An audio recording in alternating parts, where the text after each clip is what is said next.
Bonjour Marine Tondelier. Bonjour et merci de votre invitation. De la réciprocité bienveillante, dit-il. Plus 20% de droits de douane pour les produits importés depuis l'Union européenne. C'est l'annonce faite par Donald Trump cette nuit. Et en général, quand tu parles de bienveillance, on sait qu'il faut s'inquiéter. Quelle doit être la réaction justement de la France et de l'Union européenne? Est-ce qu'il faut s'engager dans un bras de fer ou alors une négociation? Alors j'étais très attentive à une citation de l'administration américaine qui s'adresse aux Européens et qui dit « Détendez-vous, encaissez le coup et attendez de voir comment la situation évolue, car si vous ripostez, il y aura escalade ». On est quand même dans une relation très bienveillante, comme vous le constatez.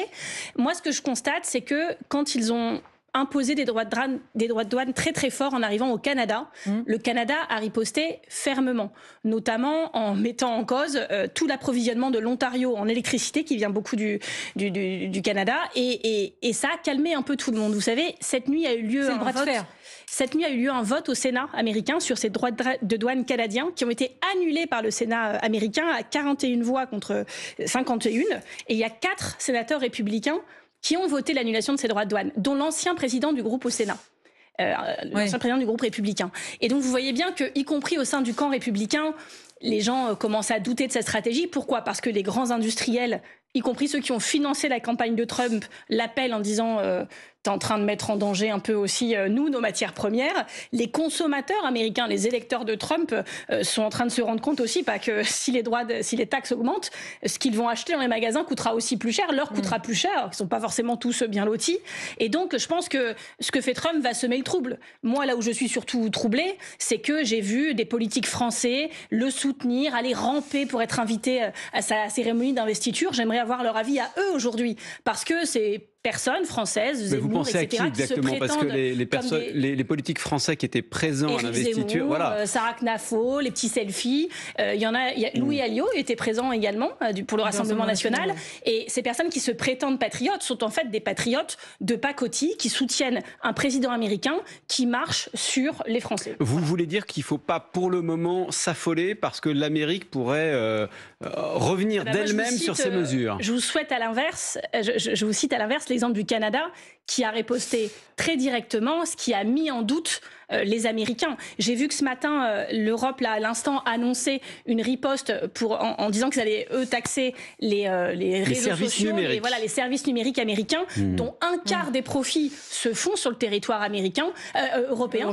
Donc tout ça, voilà, on va voir ce que ça donne. Mais je ne pense pas non qu'il fallait rester sans bouger, en souriant et en faisant semblant que nous sommes tous amis. En tout cas, les services numériques, compte tenu justement des personnalités qui entourent Donald Trump, c'est ça spécifiquement qu'il faut cibler? Je ne pense pas qu'il n'y ait que ça qu'il faille faire. Donald Trump nous a déclaré une guerre commerciale. C'est une forme de guerre, voilà. Et donc je ne pense pas non qu'il faille une seule corde à notre arc de la riposte, mais je suis contente que, contrairement à ce qui s'est passé sur l'acier et l'aluminium, qui ont été lourdement taxés au début de l'administration Trump et sur lequel on a quasiment pas bougé, en tout cas pas de choses visibles. Je ne pense pas que la France n'ait rien fait, il y a sûrement eu des discussions, mais voilà, on a vu la limite, c'est que ça continue, et donc je pense oui qu'il faut une réaction ferme. Cette réponse ce matin sur les réseaux sociaux, sur les services numériques, est une première forme de réponse qui, j'imagine, en appellera d'autres. Mais dans le fond, quand même, les mesures de Donald Trump vont mettre un coup de frein au libre-échange, ça va effectivement freiner. Est-ce que sur le fond, pour des raisons qui sont qui sont diamétralement opposées aux vôtres, cette politique de Donald Trump, elle va pas dans votre sens? Alors, limitation du libre-échange, mais c'est pas juste sur le libre-échange. Relocalisation. Ça ralentit toute l'économie américaine. Il y a une inflation de 3% déjà aux États-Unis. La bourse est en train de dévisser. Voilà, c'est pas que sur le libre-échange les conséquences. C'est ce que vous voulez dire, c'est vous devriez être content parce que Trump adopte une politique décroissante. Ce que j'ai envie de vous dire, c'est que si nous avions mis en place des politiques écologistes depuis très longtemps en France et en Europe, on serait tranquille. Nous serions souverains en termes d'industrie, nous serions moins dépendants des États-Unis. Mais ce qui se passe aujourd'hui, il y a deux problèmes. Le premier, c'est qu'on est très dépendant des États-Unis et de Poutine, des impérialismes fossiles, parce que nous consommons chaque jour leur gaz, leur pétrole, leur engrais et leur uranium enrichi pour ce qui concerne la Russie. Donc, comme on n'a pas assez développé le renouvelable et qu'en France, nous sommes les bonnets d'âne sur le sujet, contrairement à des voisins européens, on est particulièrement vulnérable. La deuxième chose, c'est que notre industrie française dévisse. Il n'y a pas une semaine, soit que je sois personnellement comme d'autres politiques, au soutien de salariés, à ArcelorMittal, chez Metex, chez Vancorex, tous ces sites, Duralex, je peux tous vous les faire. C'est dramatique. Tout est en train de sombrer. Nous avons perdu notre souveraineté industrielle et je vois bien même à la Chapelle d'Arblay pour produire du papier, les salariés se mobilisent, ont un plan pour maintenir leur emploi qui est prévu. L'État les aide très peu, donc faut y aller, quoi. On a perdu trop de temps et nous sommes vulnérables. Les écologistes dénoncent régulièrement les effets néfastes pour l'environnement. Si ce que vous voulez dire, c'est que ArcelorMittal a des répercussions sur la santé des riverains de ces usines, oui, je vous le dis. Que ce soit à Dunkerque ou à Fos-sur-Mer, nous travaillons là-dessus depuis longtemps et les salariés en ont également parfaitement conscience. Mais donc, que fait-on? On ne consomme plus d'acier? Moi, je ne suis pas hypocrite. Je considère que quand on consomme de l'acier, je préfère qu'il soit produit à Dunkerque ou à Fos-sur-Mer dans des conditions mieux-disantes environnementales qui doivent encore s'améliorer et dans des conditions mieux-disantes sociales qui doivent encore s'améliorer. Quand je suis allée à Michelin, non mais je précise, c'est une attaque directe sur réponse. Quand je suis allée à Michelin, à Cholet, les salariés de Michelin, il y a un salarié qui m'a dit madame, on vous entend pas beaucoup défendre les pneus. Je dis vous avez raison. C'est notre ambition, voilà, on est sur plein de sujets, voilà, vous pouvez dire tiens les pneus c'est pas la première industrie écolo. Sauf que, y compris quand je veux rénover thermiquement ma maison, je fais appel à des artisans. Ces artisans viennent avec des camionnettes. Ces camionnettes ont des pneus. Bon, bref, voilà, ce qu'on a besoin de consommer en France, on doit pouvoir savoir le produire en France et pas exporter ce qui nous plaît pas à produire à l'autre bout du monde pour aller polluer chez d'autres. Juste sur la guerre commerciale, pardon, je reviens là-dessus parce que plusieurs secteurs sont particulièrement touchés. En France, une réunion est prévue à l'Élysée à 16h. Comment venir en aide aux entreprises touchées? Hier, à votre place, le patron de la CPME, Amir Reza Tofighi, il disait qu'il va falloir des aides pour les secteurs touchés. Vous êtes d'accord avec ça? Ça paraît logique, mais on se rend compte aussi que tout ça est peu compatible avec la politique d'austérité qui est menée par le gouvernement, qui a frappé aussi des pans entiers de l'économie. Et je parlais de la rénovation thermique des logements à l'instant. Toutes celles et ceux qui avaient des emplois là-dedans, c'est compliqué. Les viticulteurs qui vont souffrir des nouveaux droits de douane, il faut les aider. Il faut leur donner des subventions. Des subventions, je ne sais pas. Il faut regarder ça. La question, c'est est-ce qu'on arrive à annuler cette mesure rapidement? Quelles sont ses conséquences? Tout ça va être étudié. Je vous dis juste que toutes ces personnes qui demandent de l'aide, c'est légitime, mais que c'est peu compatible avec le cap de l'austérité choisi et imposé par ce gouvernement. Marine Tondelier, un meeting organisé par le Rassemblement national dimanche avec ce mot d'ordre pour sauver la démocratie et soutenir Marine Le Pen. D'abord, quel regard portez-vous sur cette manifestation ? Les gens ont le droit de manifester en France, je l'ai toujours défendu, donc jusque-là, pas de problème. Coup de force ou pas après, contre la soutenir justice. l'état de droit, c'est quand même un peu cocasse, parce que ce que je vois surtout dans cette affaire, on se concentre beaucoup sur la peine de Marine Le Pen et sa réaction. Moi, ce qui me perturbe, c'est l'infraction qu'elle a commise. Quelqu'un qui veut être président de la République, qui détourne 4,1 millions d'euros. Et qui, alors qu'elle prône des mesures beaucoup plus fermes et une justice très moins laxiste pour tous les Français, quand ça lui arrive à elle, là, c'est très compliqué. Sur, par exemple, l'application provisoire de sa peine, je rappelle que 58% des peines d'emprisonnement en France sont d'application immédiate avec une application provisoire. Ça ne les a jamais choqués jusqu'à ce que ça les concerne. Bon, c'est peut-être là qu'on a un petit problème avec la démocratie, vous voyez. Quand sur la mobilisation, quand même. Soutenir la démocratie, c'est quand même un peu fort de café. Parce que vous aussi, vous allez organiser un rassemblement dimanche pour contrer... J'estime qu'à partir du moment où on a une candidate à la présidentielle, une des principales opposantes de ce pays, qui... crache sur la justice, qui se met dans une entreprise de victimisation pas possible, alors que c'est jusqu'à preuve du contraire, elle la coupable. Oui, l'état de droit est en danger. Les attaques qui ont été proférées contre la justice, j'entendais encore ce matin que maintenant le RN a décidé qu'il fallait interdire aux juges de syndiquer. Ah bon, pourquoi? Et après qui? Aux policiers? C'est-à-dire qu'il y a une décision de justice qui leur plaît pas, riposte immédiate, plus le droit de se syndiquer pour les juges. C'est ça, s'ils sont au pouvoir, ils vont faire ça. S'il y a un truc qui leur plaît pas, ils vont enlever les droits fondamentaux à des catégories entières de Français sur leur bon vouloir. Mais vous allez vous rassembler avec qui dimanche? C'est pas à la hauteur. Dimanche, je suis inquiète. Voilà, le mot d'ordre, on a compris que c'était pour l'état de droit, mais il se passera quelque chose dimanche. Avec qui? Et vous ne le saurez pas ce matin, parce que nous sommes en train d'y travailler. Avec qui? Et que nous sommes les maîtres des horloges de nos propres mobilisations. Et vous discutez avec qui?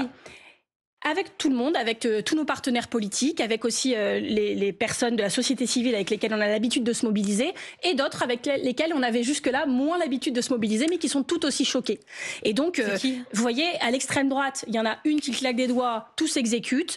À gauche, nous sommes dans des partis démocratiques, des organisations qui ont chacune leur rythme. Nous sommes en train d'y travailler sérieusement, et il se passera quelque chose dimanche. Mais l'idée, c'est quoi? C'est de contrer le Rassemblement national et de vous compter?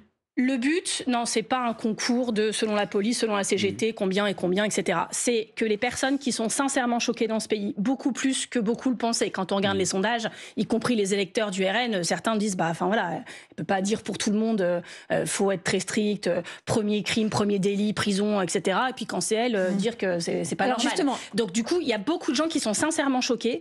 Je ne veux pas que dimanche, sur toutes les chaînes de télé, la seule chose qu'on leur donne à voir, c'est la grande entreprise de victimisation de Marine Le Pen. Parce que ce qu'elle fait, ça blesse des gens qui, eux, ont une justice, celle de tous les Français, qui ne vont pas avoir une procédure d'appel accélérée. Justement, le procès en appel de Marine Le Pen, les gens qui ont des affaires très lourdes sur le placement de leurs enfants. Il y a des gens qui ont perdu la garde de leur enfant, qui sont placés, ou alors Marine Tondelier, justement, qui doivent attendre 2 ans pour savoir s'ils peuvent les récupérer ou pas. Et là, il n'y a pas d'accélération. Pour Marine Le Pen, oui, c'est une privilégiée. Alors, on l'a entendu ce matin sur France Info. C'est un traitement de faveur selon vous, ou alors c'est sain pour la démocratie que ce procès en appel se tienne à l'été 2026? Moi, ça me va. La procureure générale l'expliquait à l'instant. S'ils le font, c'est qu'ils ont des raisons de le faire. Et outre les gesticulations et les jérémiades de Marine Le Pen, on peut l'entendre. Et ils l'ont pris en compte tout seul, sans attendre que Marine Le Pen se plaigne. Je dis juste que Marine Le Pen, qui a pour tradition de se victimiser tout le temps, doit reconnaître que dans ce cas précis, parce qu'elle est candidate à la présidentielle, elle a un avantage sur tous les autres justiciables français dans des cas bien plus lourds, bien plus graves, de violences sexuelles extrêmement graves, de gens qui attendent des décisions sur la garde de leurs enfants qui ne peuvent parfois pas voir ou pas beaucoup en attendant, qui perdent 1-2 ans de l'année de leurs enfants, je ne sais pas si vous imaginez, et pareil pour l'enfant qui ne voit pas ses parents et qui peut-être aurait pu le voir si l'appel avait été jugé plus vite. C'est ça dont on parle. Donc je veux l'entendre reconnaître pour une fois que oui, elle est privilégiée, que la réaction qu'elle a depuis le début dans cette affaire est une réaction bourgeoise. Parce qu'elle prétend défendre le peuple. Le peuple n'a jamais eu le droit à avoir toutes les chaînes pour se plaindre quand il s'estime victime de quelque chose de compliqué judiciairement. Des Français qui ne sont pas contents de leur peine, ça arrive tous les jours. Ils n'ont pas toutes les chaînes pour se plaindre à des manifestations place Vauban. Voilà. Je précise que du point de vue de la procureure qui était sur France Info Radio il y a quelques minutes, il ne s'agit pas d'accorder un privilège quelconque, mais de tenir compte d'un calendrier politique et d'éviter que ce jugement soit rendu dans un contexte politique qui pourrait mettre la pression sur les juges. C'est exactement ce que je viens de dire, mais ça veut dire qu'avoir un calendrier politique permet d'avoir son affaire jugée plus vite. Je rappelle aussi à vos téléspectateurs que si cette affaire n'est jugée que maintenant, c'est que Marine Le Pen elle-même a tout fait pour retarder le jugement. Il y avait toujours une bonne excuse, toujours un prétexte, et que sa défense a usé d'à peu près tous les moyens pour que ça dure le plus longtemps possible. 45 recours. 45 recours. On a encore quelques questions sur ce sujet et beaucoup d'autres questions à voir avec vous, Marine Tondelier, juste après le fil info de 8h45, Magali Homo. Emmanuel Macron réunira à 16h les représentants des filières touchées par les droits de douane massifs annoncés hier soir par Donald Trump, notamment plus 20% de taxes pour l'Union européenne. L'UE est prête à la guerre commerciale, confirme ce matin la porte-parole du gouvernement français, une riposte qui pourrait concerner les géants du numérique. 5 auteurs ont été identifiés après des menaces contre 2 magistrats suite à la condamnation de Marine Le Pen pour détournement de fonds publics. Ils seront poursuivis et sévèrement condamnés, affirme sur France Info Marie-Suzanne Lequeo, procureure générale près la Cour d'appel de Paris. Benyamin Netanyahou en Hongrie, le Premier ministre israélien pourtant visé par un mandat d'arrêt de la Cour pénale internationale. C'est sa première visite sur le sol européen dans un pays signataire de la CPI depuis le début de la guerre à Gaza.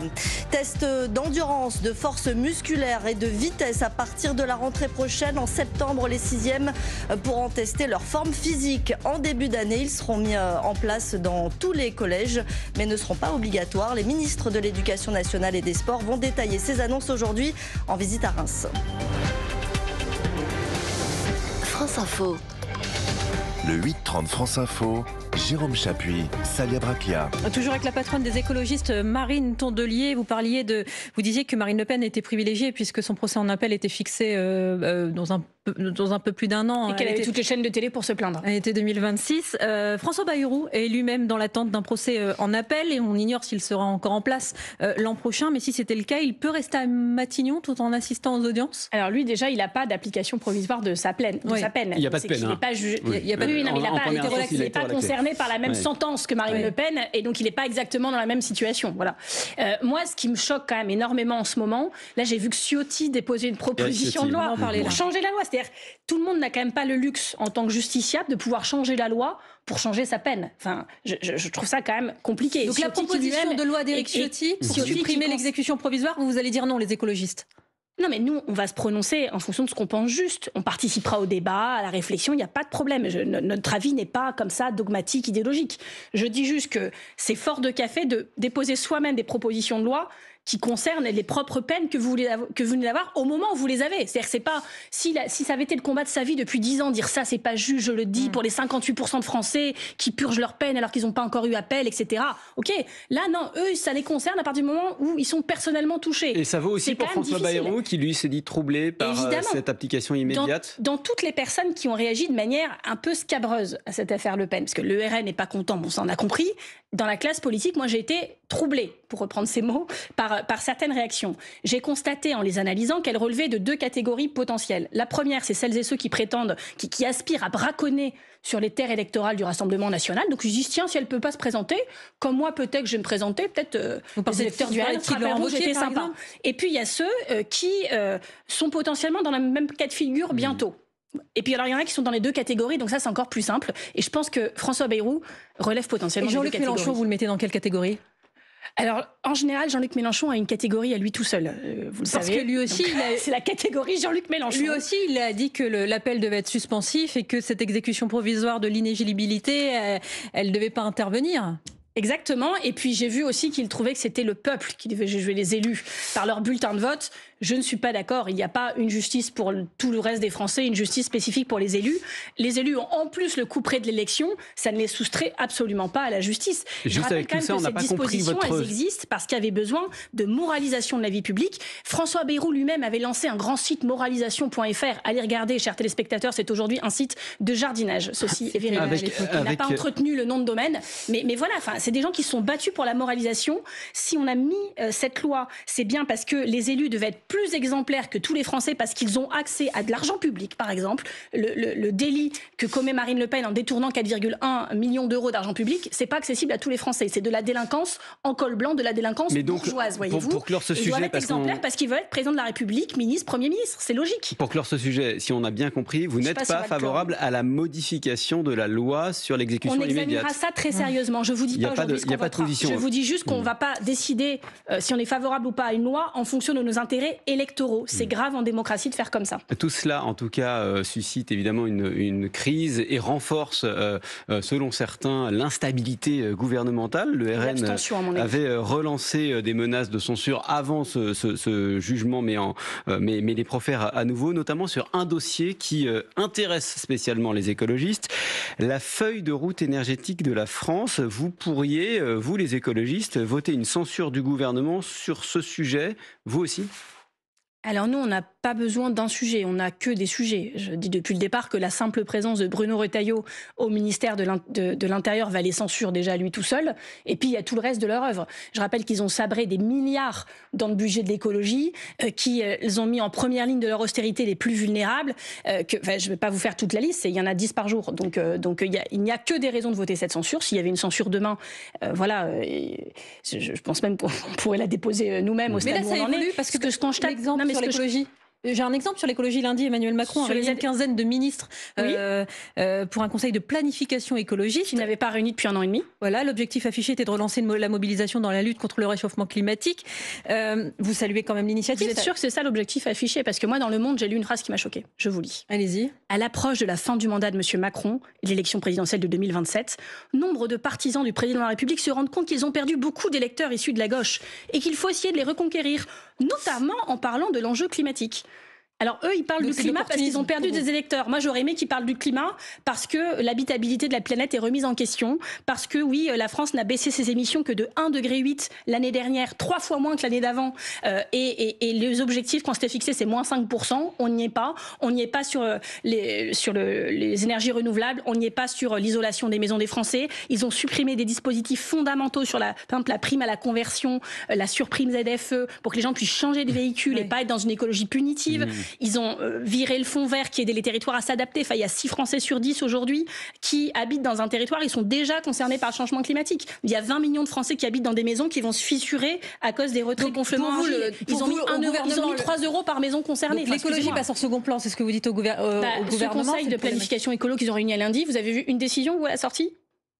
Ils ont réuni 15 ministres et donc ils ont décidé des orientations. C'est à l'image de la vacuité de leur programme sur l'écologie. Voilà. Il y a une décision qui a été prise avant, et c'est un vote même des parlementaires, les zones à faible émission en commission la semaine dernière, dans le cadre de la loi simplification, elles ont été supprimées. C'est un recul ou bien une mesure de justice sociale, parce que c'est ça aussi qui était invoqué. C'est l'exemple même du fait qu'on n'arrive plus à travailler dans ce pays. Les ZFE, c'est une mesure d'Elisabeth Borne il y a maintenant quelques années. Une obligation qui a été faite par l'État aux collectivités, à certaines, Lyon, Paris, Marseille, Strasbourg, etc. Les maires et les élus de ces collectivités, ça fait des années qu'elles travaillent au zonage de la ZFE, aux conditions de son application, beaucoup de concertations. À Lyon, par exemple, dans les mairies écolos, on a fait plein de réunions publiques pour écouter tout le monde, prendre en compte les cas particuliers. C'est des années de travail. Mais les élus vous diront on change d'avis. Mais les élus vous diront qu'ils ne sont pas complètement hors sol et qu'ils écoutent aussi des électeurs qui leur disent nous, on ne vous suit pas là-dessus. Certains, vous croyez que les maires écolos, ils n'écoutent pas leurs électeurs. Il y a eu beaucoup de réunions publiques. J'étais à Lyon dans un centre social avec des élus locaux il y a quelques mois, et il y avait un monsieur à côté de moi un vieux monsieur qui avait entendu parler de la ZFE, qui me disait tiens, vous êtes à côté de moi, j'ai un truc que j'ai pas compris. Moi, ma femme est dans un EHPAD dans l'Ain, donc je vais la voir. Il y a quelques dizaines de kilomètres, j'y vais tous les 15 jours, mais je vais pas changer de voiture que pour ça. Comment je peux faire? Donc il y avait le maire de Lyon, Grégory Doucet. J'appelle Grégory Doucet en disant ça m'intéresse aussi d'avoir la réponse. Et Grégory Doucet lui dit non, pour ce trajet-là, vous êtes considéré comme un petit rouleur si vous ne faites que ça ira. Le monsieur dit oui, mais je vais aussi à Carrefour une fois par semaine. Est-ce que ça je pourrais? Grégory Doucet dit il n'y a pas de problème et vous aurez de la marge. On m'a posé des questions sur mais là vous donnez un cas particulier, mais au-delà de ça, Marine Tourdelier, vous savez bien que pour les plus modestes, pour le plus modeste, acheter une voiture électrique, c'est trop cher. Il n'y a que des cas particuliers. Il y a des gens qui travaillent de nuit, qui vont être exonérés, par exemple à Lyon. Tous les gens qui travaillent de nuit auront le droit d'utiliser la voiture parce qu'ils n'ont pas accès au transport en commun. Moi, je pense qu'il faut exonérer les plus précaires, mais ça, c'est pas un maire qui peut le faire, c'est l'État qui doit le faire. Et on le dit depuis le départ. Donc, moi, ce que je ne veux pas non plus, c'est qu'on jette tout le dispositif pour toutes les villes, y compris les villes qui sont en dépassement des normes qualité de l'air, parce qu'il y a aujourd'hui 40 000 personnes qui meurent chaque année, soit l'équivalent de toute la ville de Douai qui meurt prématurément de la mauvaise qualité de l'air. Et que pour ceux qui restent vivants, ce qu'on souhaite à tout le monde, ce sont des maladies respiratoires, des allergies au pollen, parce que le pollen se fixe sur les particules transport. Un Français sur 4 aujourd'hui allergique au pollen, et vous allez penser à moi dans les semaines qui viennent, parce qu'on va, pour beaucoup d'entre nous, avoir la gorge qui gratte et les yeux qui pleurent. C'est un problème de santé public. Et donc, si on veut s'occuper de la santé des gens, il faut faire des choses. Mais que ce soit juste, le gouvernement qui a mis en place les ZFE ne l'a pas fait de manière juste, a laissé les élus locaux se débrouiller. Et les élus écologistes, je les remercie parce qu'ils ont fait du mieux qu'ils pouvaient, y compris en ayant des alternatives de transport en commun à très faible coût, y compris gratuit pour les plus précaires. Par contre, aider les gens à changer de voiture, c'est pas un maire de le faire. L'État doit s'engager et le gouvernement Barnier a supprimé la prime à la conversion, la prime à la casse et la surprime ZFE de 1 000 € pour les personnes qui habitaient dans les zones ZFE. Que voulez-vous que je vous dise? Effectivement. Marine Tourdelier, il nous reste quelques minutes rapidement sur les relations qui se réchauffent entre l'Algérie et la France après un coup de fil entre Emmanuel Macron et Abdelmajid Tebboune. Ça se réchauffe depuis que Bruno Retailleau a arrêté de s'exprimer sur le sujet. Il a été convenu effectivement que ce soit Jean-Noël Barrot qui se rende sur place à Alger dimanche. Oui, parce qu'il est ministre des Affaires étrangères. Donc on ne comprend pas pourquoi le ministre de l'Intérieur. Donc c'est une bonne chose que Bruno Retailleau lui confond son congrès, la présidentielle et son rôle de ministre de l'Intérieur. Donc il a été pyromane. Il a fait perdre beaucoup de temps à tout le monde, ce qui pose des enjeux de sécurité, qui sont quand même sa mission première. Et donc je suis contente qu'il soit écarté du dossier, qu'il se taise et qu'il laisse faire celles et ceux dont c'est la prérogative. Votre parti, les écologistes, est en plein congrès depuis janvier. Sans transition. Il doit se terminer les 26 et 27 avril, on a peu de temps, avec la désignation du secrétaire national. Vous êtes candidate à votre succession. Pourquoi méritez-vous d'être reconduite, sachant qu'il y a une contestation en interne? Non, il n'y a pas une contestation en interne, il y a d'autres candidats, ce qui est logique, car vous voyez, nous sommes dans un parti démocratique et ils ont tout mon respect et mon soutien dans leur candidature. Je leur ai dit, je les connais tous depuis longtemps. Ce qui se passe, c'est qu'on est un parti, où j'ai été élue il y a 3 ans, qui, avec toute l'équipe, nous avons fait un travail important. On a changé de nom, de logo, de statut, d'image, on emménagera dans un nouveau local, on a remis plein de choses d'équerre. Et il s'est passé quand même quelque chose dans la vie des Français aussi cet été.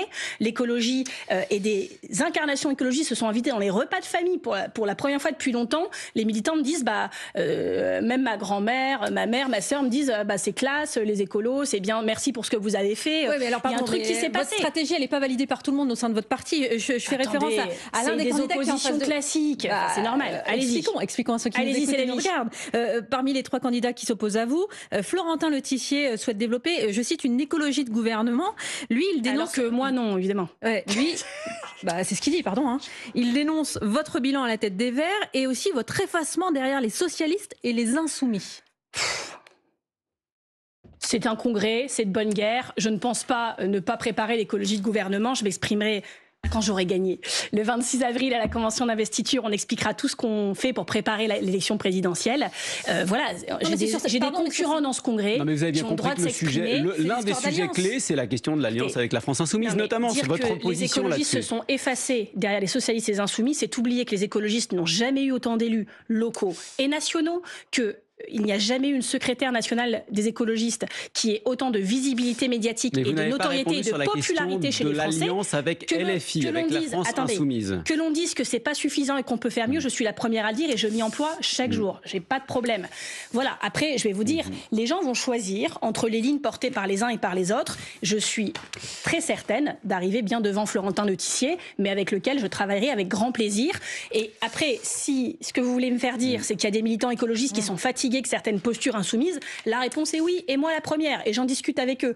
Mais voilà, on va pas arrêter de travailler avec tout le monde, parce que si on veut pas travailler avec des gens différents de nous, y compris au sein des écolos, on pourra peut-être pas travailler tous ensemble. Et le but, c'est quand même de fédérer, vu les défis. Marine Tondelier, on peut pas être nombriliste en ce moment. secrétaire nationale des écologistes, était l'invité de France Info. Je vous laisse en compagnie de Salia Braclia et Renaud Dely les informer dans